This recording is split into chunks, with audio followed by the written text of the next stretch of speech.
Dr. Kirkcaldy-Willis, who is one of the orthopedics greats in treating low back pain, came to the conclusion that spinal and extraspinal manipulation of fixated joints that are reduced in the symmetry and or magnitude of normal motion, so they don't move properly, they will reduce articular adhesions. So when we put the spinal manipulation in, the articular adhesions go. We have periarticular fibrosis that goes away, and we reduce muscle hypertrophy, that's tight muscle, and spasms, as well as closing the gate, the pain gate. And the pain gate refers to a physiological concept that the pain signal can be altered at the spinal cord level. So there's an imaginary gate that shuts when other types of nerve fibers are stimulated, others than pain fibers. And those are mainly the proprioceptive fibers. Those are the ones that tell our body or our brain where we are in space. And so we fire those and stimulate those with movement. Or if we look at the picture, if one hits their thumb and then we rub their thumb, or a kid runs into the wall and hits the forehead and we kiss that, that's the same stimulation. And so we can use that to our benefit and help with these problems. And so manipulation helps with that.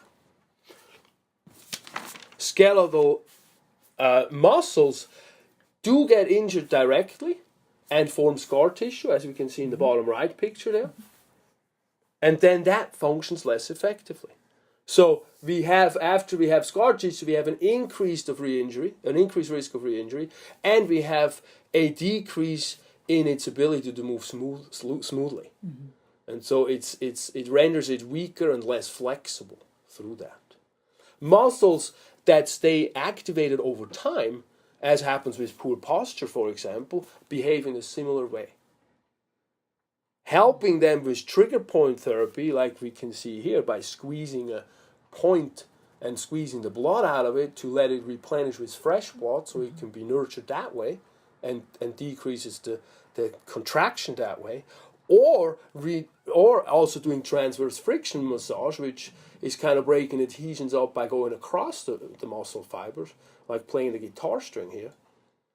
Those both reduce the adverseness of excessive adhesions and fibrosis. And the guy who helped us understand that was the medical doctor James Syriacs, who is an England-based surgeon, or was an England-based surgeon that is often described as the father of orthopedic medicine. So a very influential person again that helps us understand that concept.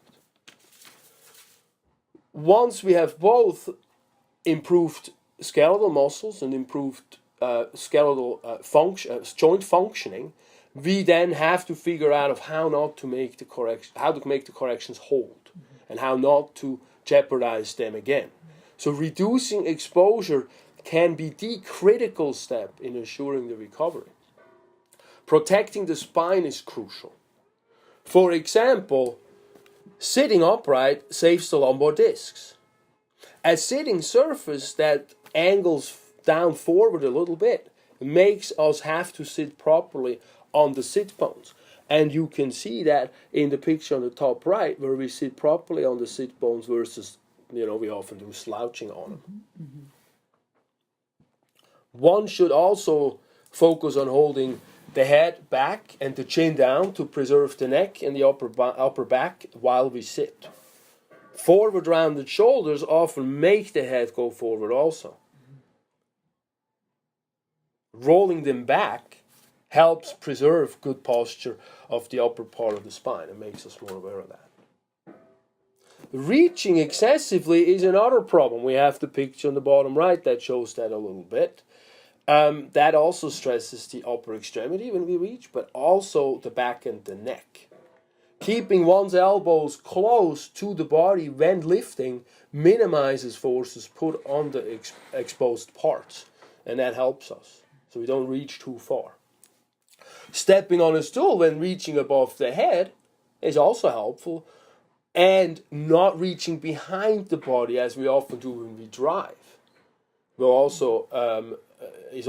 also tips that I give to my patients a lot, because that decreases what we just did. Sleeping positions are another risk. A pillow should be keeping the neck spine neutral, not angling it sideways when one sleeps on the side, or when one is on the back. A round pillow rounding the spine a little bit backwards is very helpful in those instances. For side sleepers with lower spine pain, a pillow between the knees and the ankle makes the legs more parallel, stressing the hips less. If on the back, a pillow under the knees often relieves lumbar spine stress. During lifting, using the legs and not the back is probably the most important piece.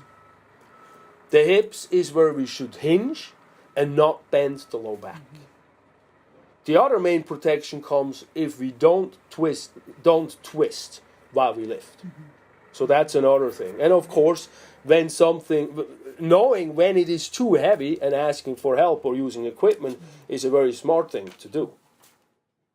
So this brings us to the last main step to assure a good long-term outcome in musculoskeletal pain, and that is building protection.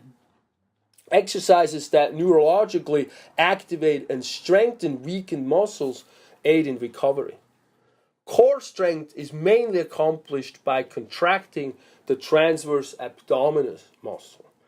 When you look at the middle picture, there is muscles on the sides. They're round. They go around the stomach, basically, and those are the most inner layer is the transverse abdominis. Compressing the abdominal content, when it is activated, stabilizes the trunk, making it act like a unit, protecting the back. Planks, side bridges, or simply abdominal bracing strengthens it. The multifidus muscle is the main stabilizer of the lumbar spine. If you look at the picture in the middle again, right at the bottom, those muscles at the bottom are the multifidi muscles. So they are in our back, on the bottom of our spine. Extending the chest over a gym ball is an excellent way to build this muscle. The need to balance over a ball sends afferent nerve signals into the brain. Contracting a muscle then at the same time enhances the body's ability to be able to use that muscle later on. We don't just want to make muscle bulk, we want to make smart muscle. That's very important. The incline back bridge seen right under the text where the person is not inclined yet is very helpful to do that. I often put a foam roller across the upper back and that way also manipulate the upper back a little bit. But that is very, very nice to build multifidus muscle and also build the glutes, which are our butt muscles. And who doesn't want a butt of steel, right? The pelvic floor muscles help stabilize the core.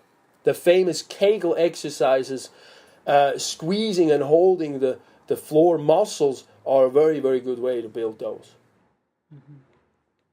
All right, so that's basically a beginning of the general principles of how we work in this office.